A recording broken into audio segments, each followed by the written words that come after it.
ഫ്രമ്മിൻ്റെ season 4 ending explain ചെയ്താലോ?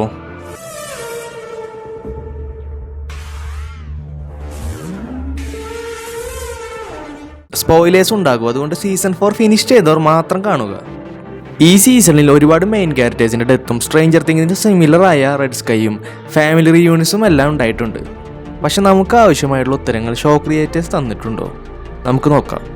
Finale episode കേന്ദ്രീകരിച്ചിരിക്കുന്നത് ജെയ്ഡിൻ്റെ പ്ലാനായ കുട്ടികളുടെ ബോൺസ് റിട്രീവ് ചെയ്യുക എന്നതിലാണ്. സീസൺ 1-ൽ ടാബിത്തയ്ക്കുണ്ടായ വിഷൻസിൽ ഈ വർഷങ്ങൾ ചുമരിൽ എഴുതിയതായിട്ട് കാണിക്കുന്നുണ്ട്. ഈ വർഷങ്ങളിലായിരിക്കും ടാബിത്തയും ജെയ്ഡും റീക്രിയേറ്റ് ചെയ്യപ്പെട്ട് ഈ കുട്ടികളുടെ മരണം തടയാനായിട്ട് നോക്കുന്നതും. ഓരോ സൈക്കിൾ സ്റ്റാർട്ടാകുമ്പോഴും അവർക്ക് അതിൻ്റെ ഔട്ട്കം തന്നെ മാറ്റാൻ സാധിക്കും. അതുകൊണ്ടാണ് man in yellow suit episode 4-ൽ ടാബിത്തയെ വാൺ ചെയ്യുന്നതും.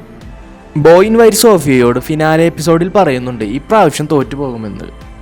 അതിനർത്ഥം മുന്നേയുള്ള സൈക്കിളിലെല്ലാം മാൻ ഇൻ യെല്ലോ തന്നെയാണ് വിജയിച്ചത്. മാൻ ഇൻ യെല്ലോ സ്യൂട്ട് ഓരോ തവണ വിജയിപ്പിക്കുമ്പോഴും സൈക്കിൾ വീണ്ടും റീസ്റ്റാർട്ട് ആയിക്കൊണ്ടിരിക്കും.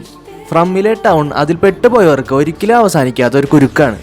ഈ ലൂപ്പ് ബോയ്ഡിൻ്റെ റിങ്ങിൽ ഷോ ക്രിയേറ്റേഴ്സ് സൂചിപ്പിക്കുന്നുണ്ട്. ടാബിത്തയും ജെയ്ഡും ബോൺസ് റിട്രീവ് ചെയ്തിട്ടും എന്താണ് അവരുടെ പ്ലാൻ വർക്കാവുന്നത്? ഒരു പക്ഷേ അതിനുള്ള ഉത്തരം സോഫിയ എപ്പിസോഡ് 9-ൽ ക്ലാരിയോട് പറയുന്ന ഈ സെൻറ്റൻസിലുണ്ടാകാം. റിച്വൽസിനാലാണ് ആ പ്ലേസ് ബിൽഡ് ചെയ്തിരിക്കുന്നത്. അത് ചെയ്തു എന്നതിലല്ല, എങ്ങനെ ചെയ്തു എന്നതിലാണ് കാര്യം. ഒരുപക്ഷെ ജെയ്ഡും ടാബിത്തയും ശരിയായ രീതിയിലല്ല ആ റിച്വൽ ചെയ്തിരിക്കുക. ടാലിസ്മൻ്റെ ക്ലോസപ്പ് സീൻസിൽ അതിൽ എഫ് ഷേപ്പിൽ എത്ര കുട്ടികളെയാണോ സാക്രിഫൈസ് ചെയ്തിരിക്കുന്നത് എന്ന് കൊടുത്തിട്ടുണ്ട്. അതിനാൽ തന്നെ അതിൽ 8 എഫ് സിമ്പിൾസ് ആണ് ഉള്ളത്. എന്നാൽ ജെയ്ഡിൻ്റെ വിഷനിൽ 7 കുട്ടികളെ സാക്രിഫൈസ് ചെയ്തതായിട്ടേ കാണിക്കുന്നുള്ളൂ. അതിനർത്ഥം ഒരാൾ രക്ഷപ്പെട്ടിട്ടുണ്ട്. അതുകൊണ്ട് തന്നെ അവിടെ 7 കുട്ടികളുടെ ബോൺസ് മാത്രമാണ് അവർ റിട്രീവ് ചെയ്തത്. ചിലപ്പോൾ 8 കുട്ടികളുടെ ബോൺസ് കിട്ടിയാൽ മാത്രമേ ആ റിച്വൽ കംപ്ലീറ്റ് ആവുകയുള്ളൂ. അതുപോലെ ടാബിത്തയും ജെയ്ഡും ആ ബോൺസ് ഉപയോഗിച്ച് എന്ത് ചെയ്താലാണ് റിച്വൽ കംപ്ലീറ്റ് ആവുക എന്നും പറഞ്ഞിട്ടില്ല. ഒരുപക്ഷെ ആ റിച്വൽ ജിമ്മ് പറഞ്ഞ ലേക്ക് ഓഫ് ടിയേഴ്സുമായി കണക്റ്റഡ് ആവാൻ സാധ്യതയുണ്ട്. ഈ സീസണിൽ റിവീൽ ചെയ്തതാണെങ്കിലും ലേക്ക് ഓഫ് ടിയേഴ്സിനെ പറ്റി സീസൺ 1 മുതലേ സീരീസിൽ മെൻഷൻ ചെയ്യുന്നുണ്ട്. സീസൺ 1-ൽ ഈത്തൻ ഒരു ഡ്രീമിൽ ഈ ലേക്ക് ഓഫ് ടിയേഴ്സ് കണ്ടതായും പറയുന്നുണ്ട്. അതുപോലെ തന്നെ വിക്ടറിൻ്റെ ഒരു ഡ്രോയിങ്ങിലും ഈ ലേക്ക് ഓഫ് ടിയേഴ്സിനെയും ഒരു സ്പൈഡറിനെയും കാണിക്കുന്നുണ്ട്. ലേക്ക് ഓഫ് ടിയേഴ്സും ഈ സ്പൈഡറും കണക്റ്റഡ് ആവാനാണ് സാധ്യത. ഈ സീരീസിന് തുടക്കം മുതലേ സ്പൈഡേഴ്സും ഈ സീരീസിൻ്റെ ഭാഗമാണ്. ഒരുപക്ഷെ കുട്ടികളുടെ ഈ ബോൺസ് റിച്വൽ കംപ്ലീറ്റ് ആകാനായിട്ട് ഈ ലേക്കിലേക്ക് കൊണ്ടുപോകേണ്ടതായിട്ട് വരും. അതുപോലെ ഈ സീസണിലെ ബിഗ്ഗസ്റ്റ് മൊമെൻ്റ് ആയിരുന്നു ഫാത്തിമ മാൻസ്റ്ററായിട്ട് മാറിയത്. സ്മൈലിയെ ഡെലിവർ ചെയ്തതിന് ശേഷമാണ് ഫാത്തിമയ്ക്ക് ആ ചേഞ്ച് ഉണ്ടായിക്കൊണ്ടിരുന്നത്. സോഫിയയുടെ ബ്ലഡ് ആ ട്രാൻസ്ഫോർമേഷൻ സ്പീഡാക്കിയെന്നേ ഉള്ളൂ. ഹെൻറി ആ ബ്ലഡ് കൺസ്യൂം ചെയ്തെങ്കിലും ഇങ്ങനെ ഒരു ട്രാൻസ്ഫോർമേഷൻ സാധ്യതയില്ല. ഫ്രമ്മിൻ്റെ ഫാൻസിൻ്റെ ഉള്ളിലുള്ള പ്രധാന തിയറിയാണ് ഫാത്തിമ കിമോനോ ലേഡി ആണെന്നുള്ളത്. കിമോനോ ലേഡിയുടെ പോലെ സിമിലർ ആയിട്ടുള്ള ഔട്ട്ഫിറ്റ് ഫാത്തിമ ധരിച്ചിട്ടുള്ളതാണ് നമുക്ക് ഇതുവരെ കിട്ടിയുള്ള ആദ്യത്തെ ക്ലൂ.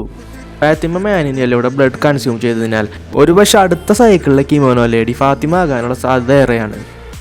മാൻ ഇൻ യെല്ലോ വിജയിച്ചാൽ അവസാനിക്കാത്ത ലൂപ്പായിട്ട് ഇതിന് സംഭവിച്ചുകൊണ്ടേയിരിക്കും. സോഫിയ ഫാറവേ ട്രീയിൽ ടാലിസ്മൻസ് ഇട്ടതുകൊണ്ട് ടൗൺ സ്വീപ്പിളിന് എന്തായാലും പഴയതുപോലെ ബങ്കേഴ്സിൻ്റെ അടിയിൽ ഒളിച്ചിരിക്കാം. പക്ഷേ വിക്ടറിൻ്റെ സീക്രട്ട് ബങ്കറിലുള്ള ടാലിസ്മൻസ് അടക്കം ബാക്കി കുറച്ചൊക്കെ ഉണ്ടാവാനും സാധ്യതയുണ്ട്. പിന്നെ ഈ സീസണിലേറ്റ അനാവശ്യം മരണം ഈ നിർഗുണൻ്റെ ആയിരിക്കും. ഇത്രയും സൂപ്പർ നാച്ചുറൽ ആയിട്ടുള്ള കാര്യങ്ങൾ നടക്കുന്ന സ്ഥലത്ത് വർഷങ്ങൾക്ക് മുമ്പുള്ള സോഫിയുടെ ഫോട്ടോ ഉണ്ട്. സോഫിയോട് പോയി തന്നെ ചോദിച്ചു. എന്തായാലും മരണമായിരുന്നു വാങ്ങിയതാണ്. എൽജിൻ കാണിക്കുന്ന ഫോട്ടോയുടെ ഈ സൈഡിലുള്ള വ്യക്തി ജൂലി ഡ്രീം വാക്കിംഗ് ചെയ്യുന്നതാണെന്ന് തിയറിയുണ്ട്. എൽജിൻ്റെ ബോഡി നശിപ്പിക്കാൻ സോഫിയ പറഞ്ഞതിനാൽ അടുത്ത സീസണിൽ ചിലപ്പോൾ എൽജിൻ്റെ രൂപത്തിലാകാം മാൻ ഇൻ യെല്ലോ പ്രത്യക്ഷപ്പെടാൻ പോകുന്നത്. നിങ്ങൾക്ക് ഈ ഫിനാലെ എൻഡിങ് ഇഷ്ടപ്പെട്ടോ? വീഡിയോ നിങ്ങൾക്ക് യൂസ്ഫുൾ ആണെങ്കിൽ സബ്സ്ക്രൈബ് ചെയ്യുക.